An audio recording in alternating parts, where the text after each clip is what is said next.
Hi friends, welcome to my music room. If you are returning, welcome back. I know it's been a minute, but I'm back and I have a lot of fun stuff planned, so I hope you stick around. If you're new here, my name is Jonathan. This is my music room where I give my thoughts on all things music, share items in my music collection, do some unboxings, and sometimes some music videos. One that fits perfectly with today's video, Between Us Megamix, which you can watch here.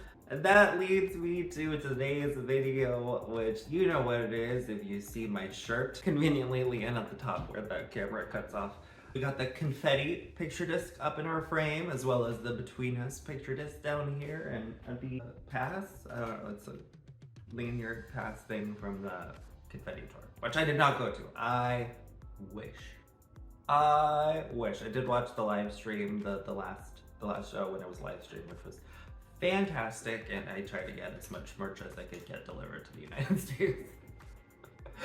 But here we are at the Leigh-Anne themed music room for today's video. We're gonna be talking about Don't Say Love, the first single from just this new solo Leigh-Anne era that we're embarking on. I'm very, very excited. So I didn't know who was gonna come out first. I think we were all like waiting to see who we were gonna hear from, but we got Don't Say Love, Leigh-Anne.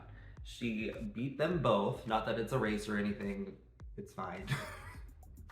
The others will come out when they come out, and Leigh-Anne was ready and she was ready, and we're very excited for that. On June 6th of this year, 2023, if you're watching this in the future, hello. So on June 6th, Leigh-Anne posted on her Instagram, I believe, a short preview and like a teaser that something was coming. Leigh-Anne is coming. Hashtag Leigh-Anne is coming, with a little teaser of the song in it. So that, like, we knew this was it. Earlier this year, she also announced, but before the single came out, she also announced that she has a memoir coming out in October, which we're also very excited about. I'm gonna have to get that shipped overseas as well. She was also featured on Jon Batiste's upcoming album on a song called Running Away. Is it called Running Away? Did I make that up? No, it is called Running Away. I was right. I do have to keep referring to my notes because I can't hold it all in. I'm not that good. Jon Batiste's album coming out this month in August. She's featured on it. So that's probably going to be the next like solo thing that we have from her, which is also going to be cool to see what that sounds like, given that she's a featured artist on a Jon Batiste song and he has a very, like, he has a sound. But before any of that, in 2021, Boxing Day came out, which featured her debut acting performance. I believe it was her debut. If I'm not wrong, I might be wrong, whatever. But also featured her singing in it, where she sang a cover of I Say a Little Prayer for You. Say a Little Prayer? What's it called? I Say a Little Prayer. That's what it's called. I have not seen the movie yet. I'm gonna make an effort to watch it this holiday season. But I have heard the song and seen a clip of the performance, which was beautiful. Forever and ever, you'll stay in my heart and I will love you. And then earlier this year, 2023, fans were treated further to another fun solo performance, this time a cover of SWV's song Weak. I get so weak in the knees, I can hardly speak, I lose all control. This song is one of those that I heard a lot when I was younger, so it was really cool seeing her do a cover of a song that was like has like such a ingrained part in my brain. Even if I'm not the biggest SWV fan or can name all the words in the song. But hearing it is like a comforting nostalgia thing, and hearing her perform that, her version of it was beautiful. So it made me really excited to the official solo material, like the original material that she was going to come out with in the future. And I thought it was going to be along the lines of Week and that kind of thing. I thought that's what the debut was going to be, and I think a lot of us thought that. And it was a pleasant surprise when Don't Say Love came out on June 16th, just a little bit ago. And it, like I said, like, I was not expecting that sound. I was not expecting that vibe. And when I heard, I think the preview was the intro, if I'm not mistaken. And I was, can I be honest? Can this be the honesty circle for a second? I was not feeling the preview. Shame! The first time I heard the song in full and like hearing the intro go, and that was like part of the preview, I was like, okay, It'll be fine. I think as I get older, like I'm welcoming and embracing these different genres that I like wasn't into when I was younger, and one of those was UK garage, UK garage. The UK girls are saying it's giving like garage vibes. I love the way you say it, garage. I just love it. How do you say it? We say garage. Garage. I think it was in a lot of remixes when I was younger. There's a lot of garage remixes of American artist songs. I think there's one. There was a Christina Aguilera one, maybe a Jennifer Lopez remix. So I was hearing the genre when I was younger and I wasn't really feeling it. And it wasn't my cup of tea. But I know it was huge, and still is huge in the UK. And you know, that's a big sound of the UK. Garage.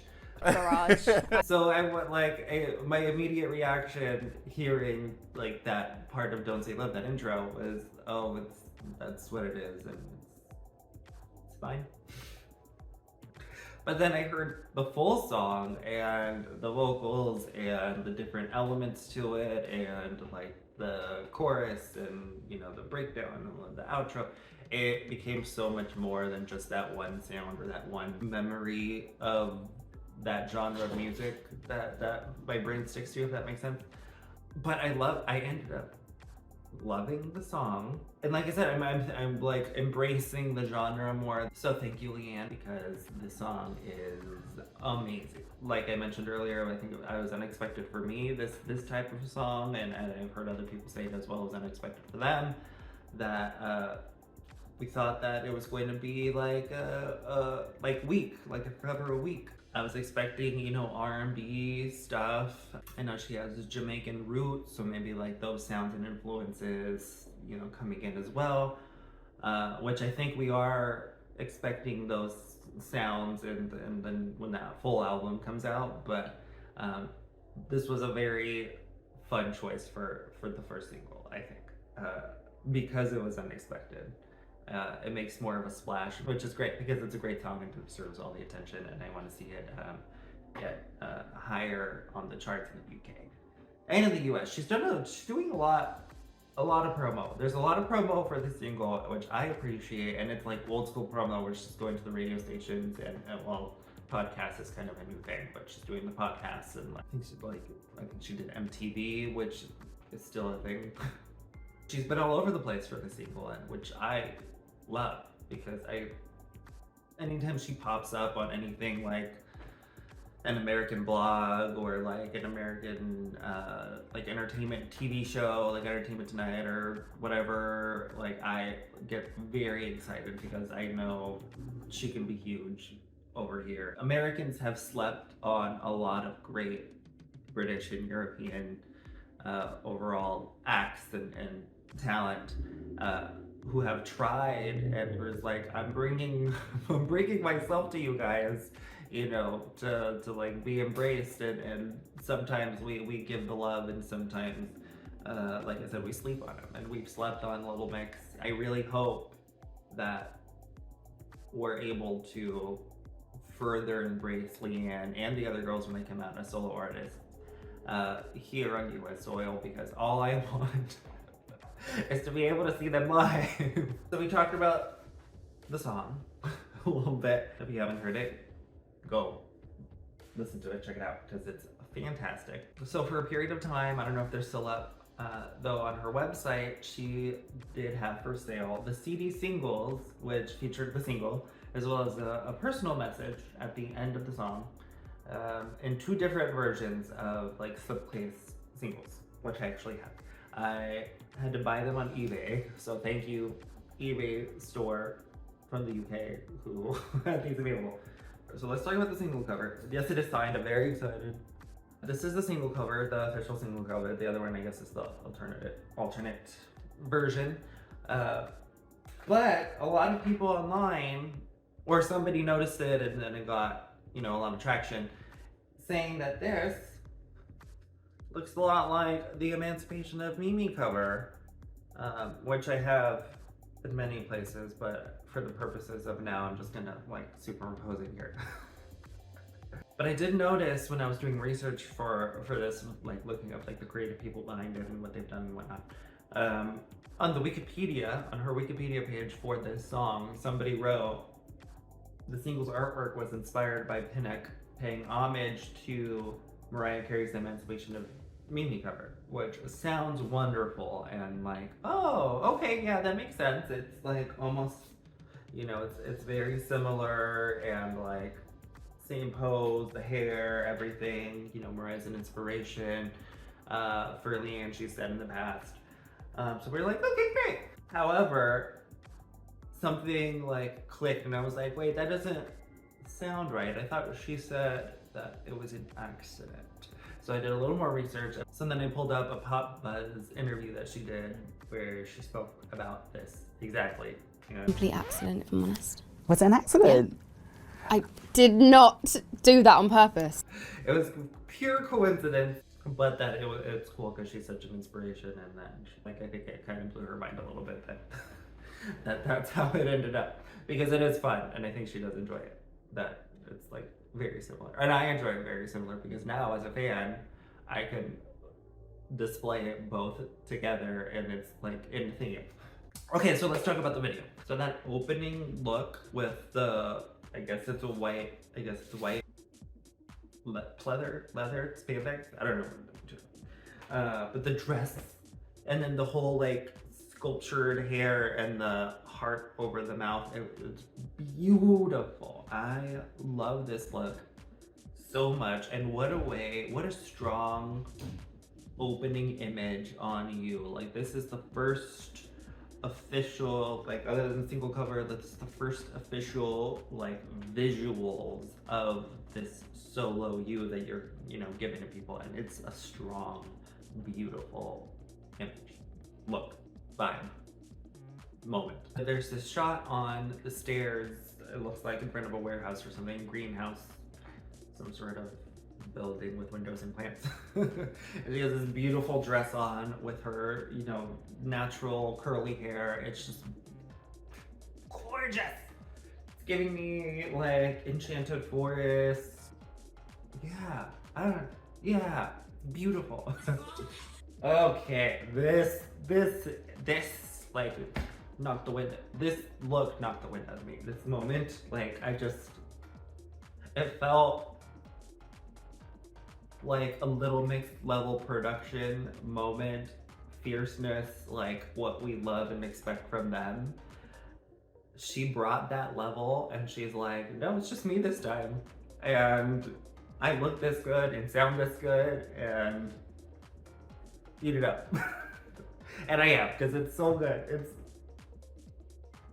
If I saw this walking towards me just in life, I would be like stunned by the beauty and just the power. I think it's like it's making me nervous now. She's so good, she's so hot. And then we get, you know, the dance moment in the dance room set. I don't know what they're called. It's a familiar image, but she gave it her own Leigh-Anne twist on it, and you know, between the look and the choreography and the hair and the dancers, like it's beautiful.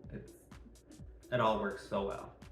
That dancing is like, it's so cool.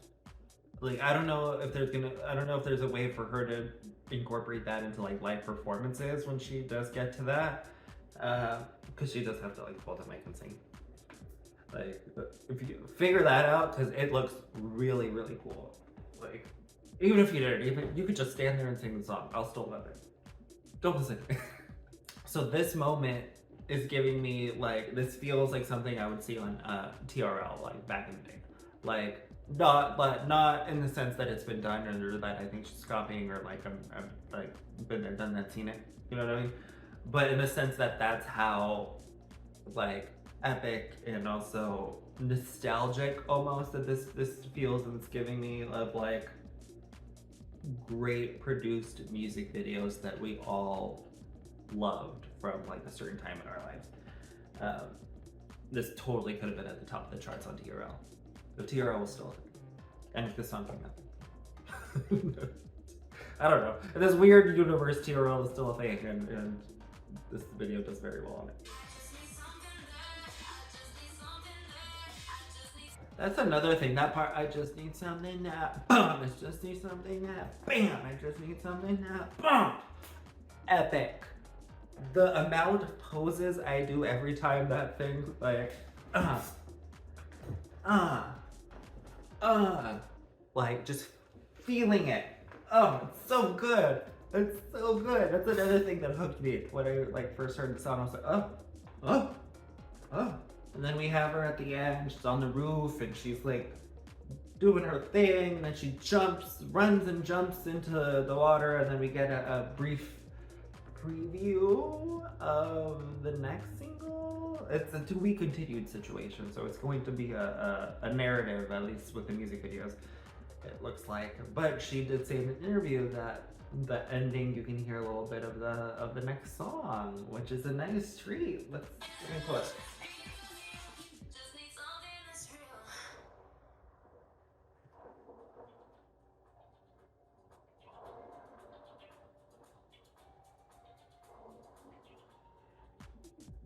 Yeah, see, that has like a vibe to it.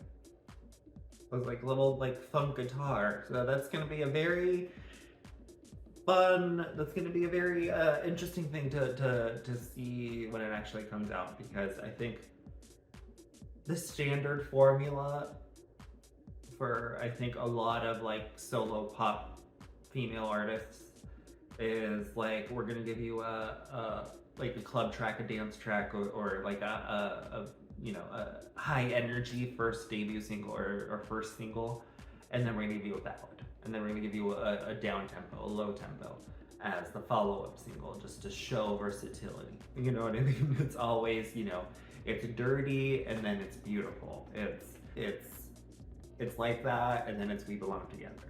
Just to change it up. And I don't doubt in my mind for one second that there's going to be a ballad or a down-tempo song somewhere on this journey. But it sounds like the second single or the next song is going to be very not very, but it's going to be more funky, more upbeat. But then I could also be like a trick, and I can be like the intro to the song before it gets into a ballad. It could end up being a ballad that sounds like that at some point. Anyway, very excited to see what the continued part is. What else is there? Oh, the remix. We also came out with a remix a couple weeks ago called the Más Tiempo remix, which in Spanish means more time. The more time remix, Más Tiempo. I have not heard this. I heard previews of it when she like teased it on her socials, but I haven't heard it in full. So we're gonna hear it in full together, and I'll give my thoughts and feelings. I love a good remix. I love a good remix. That's the key. Good remix. There's a lot of just remixes, but I really love a good remix.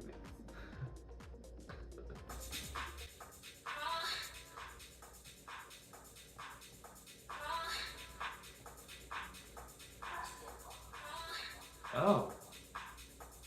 Someone says me Más Tiempo. I wonder if that's the producer's tag. Like sometimes that's the DJ Khaled. Yeah.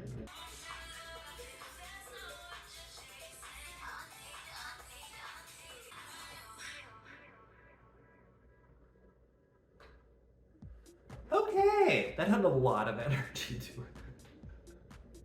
I think there was so many different elements to it, vibes, my mind, it felt very chaotic in my mind, but also like her vocals kind of grounded it all for me, if that makes sense. I think her vocals was kind of like the anchor of it, so that as long as that's there, like it doesn't matter how chaotic I find the instrumental or the production or whatever, it still works.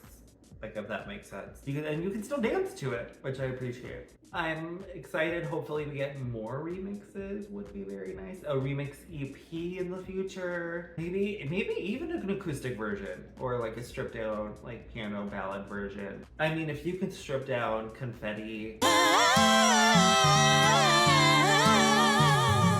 or Touch You and I and nobody else. and make it sound so beautiful as like almost a ballad, then you can definitely do it in Don't Say Love. So I'm getting into our next segment, what I want to see and what I hope to see from this era. next, or from the album when it does come out, which I think she's been hinting that like sometime early next year, which is now right around the corner, like crazy. But a remix EP, like full of, I don't want to say full, but like 5 or 6 different versions. The original song, the instrumental probably, like that's a cool instrumental on its own. Not saying that we can do without the beautiful vocals, but also that would be a fun version to have. Also like a stripped back acoustic-y type of situation would be great. And then for the album itself, I think she's kind of like given all the right hints of like what I would want. Like saying there's definitely other vibes, you know, she's, you know, very inspired by, you know, R&B and also the Caribbean beats. And, you know, obviously UK garage. Garage. I just love it. I cannot take myself seriously when I try to make an accent. UK garage. Yeah, so there's gonna, like, I expect, you know, a whole, you know, platter of different sounds and vibes and genres off of her debut album. I think it's going to be really solid, and I'm very excited to pre-order the biggest bundle from her website of all the versions and the vinyls and the cassettes. I hope they do a full like release of that nature. Like give us the vinyls, give us the cassettes and the CDs and the merch and the shirts and the like, because the mixers will eat it up and support her 100%. Like we're in it. I can't wait for the next single and then the album that comes out. I hope you all enjoyed Don't Say Love as much as I did. Let me know your thoughts in the comments below if you have any. Thanks so much for being with me today. Once again, I'm Jonathan. If you are new here, please subscribe if you want to see more videos like this, or you want to see unboxing videos, if you want a glimpse into my music collection in my music room, or if you want to see some fun music video edits and Megamixes that I have made and will make in the future, please subscribe. And if you're a returning subscriber, it's great to see you again. Thanks for being here. Thanks for coming back. I hope to see you again soon in the future. And I hope you do say love. So